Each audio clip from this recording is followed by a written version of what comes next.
Alrighty, guys.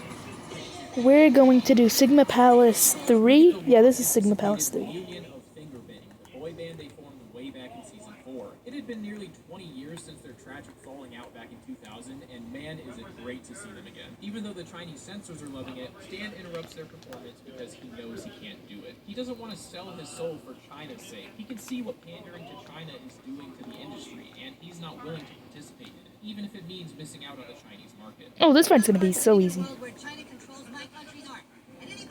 I thought I was recording when I did show Penguin stage, but I wasn't, so that's why it's not gonna be there. It's a firm stance on creative integrity and the importance of standing up for what you believe in. Boink. A lesson that someone else in the Marsh family clearly missed out on. Pooh and Piglet have been appropriately re-educated and are free to walk the streets of China, but they're clearly out of place as all of the people are too scared to even associate with them. They just so happen to stumble across a pot of honey, and Pooh ends up walking directly into a literal honey pot as Randy sneaks up behind him and gruesomely strangles him to death in front of Piglet, as his final attempt to get back in the good graces of the CCP. It becomes clear that he succeeded in his mission as we then get a look at Tegrity Farms' new advertising campaign. It was after a hard day of forced labor. Boink. Let's see. Let's see. Boom. We win. Back at the farm, we get to see just how effective. Okay, we have one little shot left of that. But I know what I'm gonna do here. We just avoid everything because we're gonna get harassed by the floating orb's autistic cousin. So we're not even gonna attempt fighting them. We don't even. Yeah, that's gonna take way too much ammo. So we're just gonna skip it all. And you know what? I am absolutely certain that all the parties represented Oh yeah, we need Boomerang Cutter. on their actions and took accountability, changing their ways and becoming. Who am I kidding? I don't know why I'm doing this bit again. We all know how Let's this see. is by now. Okay, boom. So now I think we all have a better understanding Boink. of why China wasn't a big fan of this episode. Okay, so he's gonna try to. Discuss many topics Okay, he didn't do it that time. in China, but it's also an intentional attack on China's policies and the companies that support them. Following the release of this episode, anything related to South Park was No. completely banned from the Chinese internet. Oh my god. It is now impossible for Chinese citizens to watch or talk about South Park in any way. Now, I will mention that South Park had never actually aired in China prior to this. Like I talked about, all the media that airs in China has to be vetted by the CCP, and the excessive amounts of swearing and Let's violence see. in South Park was enough to prevent it from ever even having a I chance think to we shine might have in the beat him. first place, even without all the times they made fun of So it. we already beat Sparkman Jewel, Chill Penguin, Sting Chameleon, Launch Octopus, Storm Eagle. We just need to beat Flame Mammoth. Yeah, think so. Fans struggling to find somewhere to watch the show after the ban, even though they're using a VPN to get on Reddit in the first place. They obviously couldn't sign up for any streaming services to watch the show. Not to mention the difficulty of finding any copies that are subtitled or dubbed in Mandarin. Searching for the show on the Chinese internet will get you about as far as searching for information about the place where absolutely nothing of interest happened at all. So the show is completely banned in China, but you're probably wondering, how did Matt and Trey react to this news? Well, before we talk about that, let's talk about some of the very bizarre events that would immediately follow. So what exactly happened to the companies that they went after? Disney and the NBA were the two that they targeted the most, so how did they respond? Well, they didn't. I mean, it would have been shocking if they actually did respond to it, but some pretty funny things did. First, we can cut off his nose. I think this game still has that secret. We can chop off his nose with a Boomerang Cutter.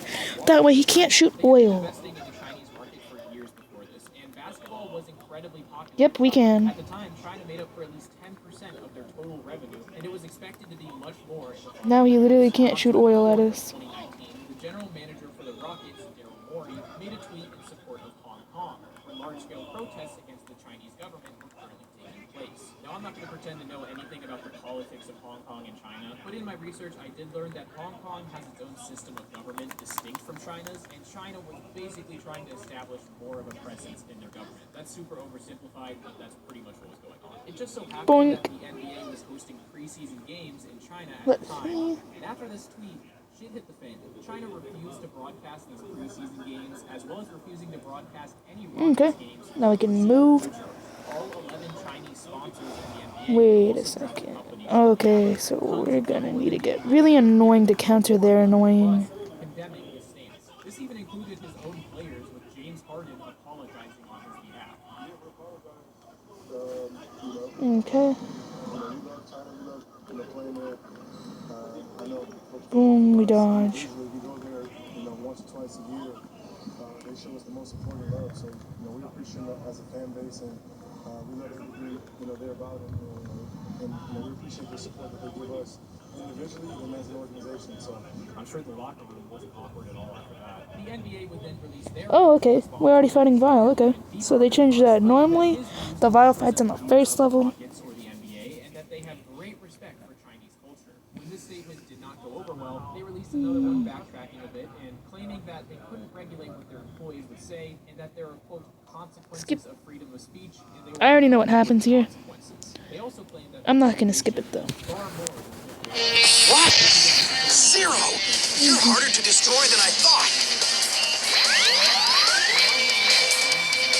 X, there's nothing more you can do. It's over.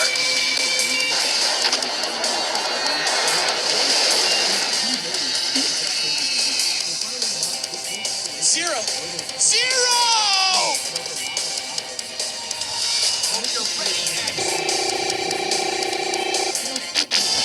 Calling shield! Calling shield! Calling shield! Calling shield! Calling shield! Eat this! Oh my god. Calling! Okay, every 10 seconds it blocks all my shots. Calling shield! What is that? Oh, okay. Shield! I can't lose to X. Okay, those are pretty. Mr. Torso. Zero! Hang in there, buddy! X, I'm always telling you to be more careful. But now look at me. Don't waste your energy talking, Zero. We gotta fix you up. There's no time for that. Sigma is close. Very close. Zero. Go now. Maverick Hunter X. He said the thing! He said the thing! Let's go!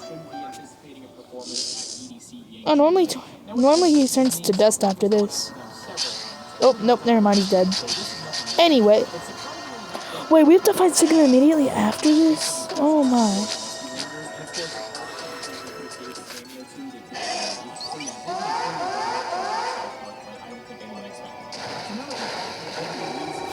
Okay. What is his, that ain't his weakness? That ain't his weakness. Wait, is fire his weakness? Nope.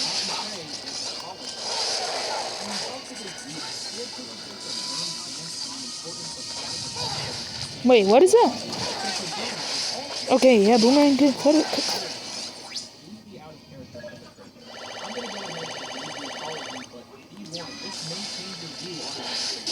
Okay, Boomerang Cutters is weakness. I did not know that.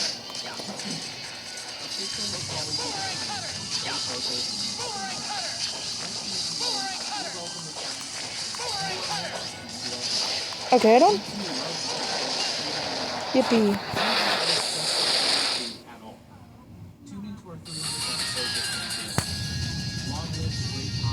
Yippee. Mission accomplished. We good now, China? Oh, yeah, actually, that's still one character. Never mind.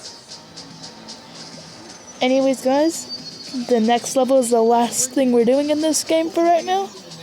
Then once we beat him, we get to do the Vile mode. We get to do Vile mode, which is, the purple guy we just killed? Or right before this fight, who just had Zero blow himself up to beat? Yeah, that. Anyways, guys, remember, like and subscribe to join the Sigma Squad, and that's all.